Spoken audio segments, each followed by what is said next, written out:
Hello friends, तो आज की मेरी वीडियो में आपको कुछ अमेजिंग डिफरेंट चीजों के बारे में बताने वाला हूं जो कि हम आज से पहले समझते थे कि वो सेम है। फॉर एग्जांपल दोस्तों, टर्टल और टोर्टोइज और ग्रेट ब्रिटेन और यूनाइटेड किंगडम। तो जल्दी से दोस्तों स्टार्ट करते हैं हमारी वीडियो को ताकि आपका भी टाइम वेस्ट ना हो। फर्स्ट, माउस और रैट।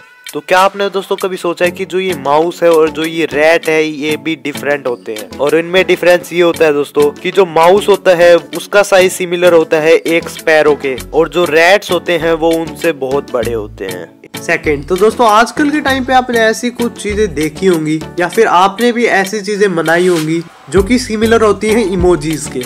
पर दोस्तों यहाँ पे फैक्ट आता है कि इनको बुलाते क्या है, क्या इनको भी इमोजी ही बुलाया जाता है? तो नहीं दोस्तों, इनको बुलाया जाता है इमोटिकॉन।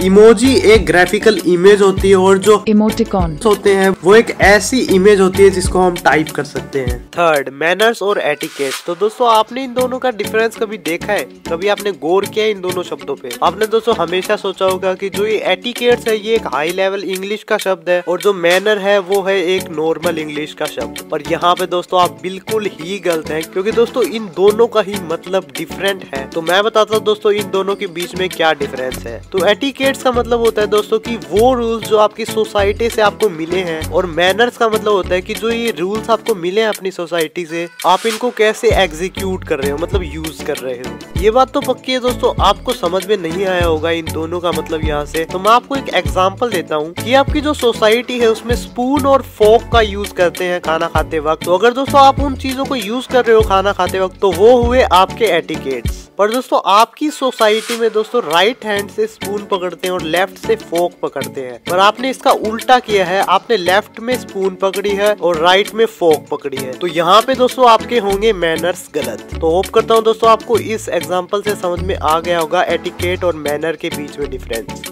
फोर्थ, तो दोस्तों आप इन दोनों इमेजेस में डिफरेंस बताइए, क्या ये आपको दोनों कौवे जैसे नहीं दिख रहे? अब दोस्तों आप 50% श्योर हो गए। क्यों? क्योंकि दोस्तों आपको 50% तो पता है कि हाँ इनको कौवा बोला जाता है, और 50% इसलिए नहीं दोस्तों क्योंकि आप डिफरेंस की वीडियो देख रहे हो और मैंने ये दोनों एनिमल्स लिए हैं, इसका मतलब इन दोनों में कुछ ना कुछ तो डिफरेंस होगा। और हाँ दोस्तों इन दोनों में है डिफरेंस, और वो है कि जो ये लेफ्ट वाली इमेज है ये है क्रो, और जो ये राइट वाली इमेज है ये है रेवन। अब इनमें दोस्तों मेजर डिफरेंस ये होता है कि क्रो होता है स्मॉल और जो रेवन होता है वो होता है लार्ज। और इनके बारे में दोस्तों एक अमेजिंग बात भी है कि आप गूगल खोलोगे और वहां पे आप टाइप करोगे क्रो इन हिंदी तो आपको दिखाएगा ट्रांसलेशन में की कौवा। और दूसरी ओर दोस्तों आप फिर से गूगल पे जाओगे और वहां पे आप टाइप करोगे रेवन इन हिंदी तो आपको दिखाएगा काला कौवा। अब आपका दिमाग घूमने लगा होगा कि सफेद कौवे कब से होने लग गए। पर दोस्तों अमेजिंग बात तो ये है कि ये है व्हाइट क्रो। पर क्या दोस्तों यहाँ पे हम इसको क्रो बोलेंगे? बिल्कुल भी नहीं, हम इसको बोलेंगे व्हाइट क्रो। तो अभी आपका दोस्तों फिर से सर घूम गया होगा कि फिर क्रो बोलते किसको है? व्हाइट क्रो को व्हाइट क्रो बोलते हैं और ब्लैक को रेवन बोलते हैं। तो ऐसा कौन सा जीव है जिसको हम क्रो बोले अकेला? तो ये है दोस्तों वो जीव जिसको हम अकेला क्रो बोल सकते हैं, क्योंकि यहाँ पे आप देख रहे होंगे कि इसकी जो नेक है वहाँ पे ब्लैक कलर नहीं है, वहाँ पे है थोड़ा ग्रेइश कलर, और इसी चीज से होते हैं दोस्तों क्रो और रेवन डिफरेंट। फिफ्थ, तो दोस्तों टर्टल और टोर्टोइज में कुछ ज्यादा डिफरेंस नहीं है पर है जरूर, और वो डिफरेंस ये है कि जो टर्टल होता है वो अपनी आधी से ज्यादा जिंदगी पानी के नीचे ही गुजार देता है, और वहीं दोस्तों इसके अपोजिट जो टोर्टोइज होता है वो अपने आधी से ज्यादा जिंदगी लैंड पे गुजार देता है।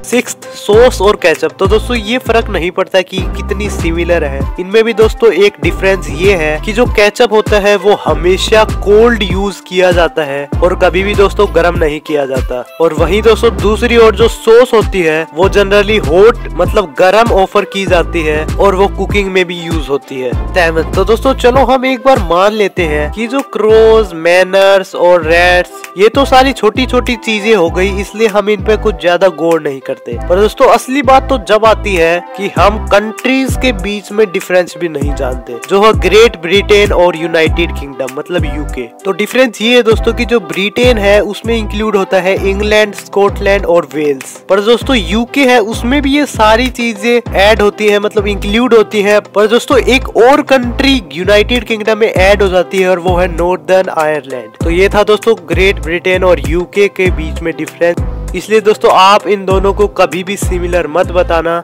तो आज की वीडियो को देखने के बाद दोस्तों अगर आपको कोई भी इन चीज को सिमिलर बताता दिखता है तो आप उसकी बात पे ऑब्जेक्शन उठा सकते हैं और बता सकते हैं इन चीजों के बीच में डिफरेंस। या दोस्तों आप इससे भी इजी तरीका यूज करते हुए आप मेरी वीडियो भी इनके पास शेयर कर सकते हैं ताकि इनको भी इन चीजों के बारे में पता चले। तो आज की वीडियो में बस इतना है दोस्तों। अगर आपको मेरी वीडियो पसंद आई हो तो लाइक कर देना और दोस्तों कमेंट करना मत भूलना कि आपको मेरी वीडियो कैसी लगी। तो मिलता है दोस्तों मेरी अगली वीडियो में, तब तक के लिए दोस्तों बाय।